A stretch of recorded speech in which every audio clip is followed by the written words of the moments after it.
जागतिक आदिवासी दिनानिमित्त आयोजित शोभायात्रेदरम्यान आदिवासी बांधवांवर लाठीचार्ज करून मारहाण केल्याचा गंभीर आरोप अखिल भारतीय आदिवासी विकास परिषदेने केला आहे। या प्रकरणी पीएसआय अभिषेक नवघरे आणि संबंधित पोलीस कर्मचाऱ्यांवर कारवाई करावी तसंच आदिवासी बांधवांवर दाखल गुन्हे मागे घ्यावेत अशी मागणी करण्यात आली आहे। अखिल भारतीय आदिवासी विकास परिषदेचे राष्ट्रीय युवा अध्यक्ष लकी जाधव यांनी अकोला जिल्हा पोलीस अधीक्षकांना निवेदन दिलं। 1 ऑगस्ट रोजी शोभायात्रेदरम्यान पीएसआय अभिषेक नवघरे आणि इतर पोलीस कर्मचाऱ्यांनी अचानक लाठीचार्ज केल्याचा आरोप निवेदनातून करण्यात आला। या कारवाईत महिला आणि लहान मुलांनाही मारहाण झाल्याचा दावा संघटनेने केला।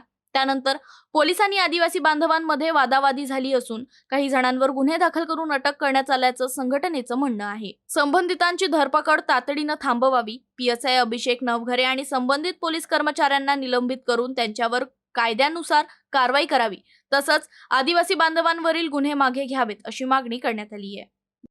पीएसआय अभिषेक नवघरे सारखे लोक जर काम करत असतील तर अशा लोकांना सजा देण्याचा अधिकार संविधानात दिलेला आहे।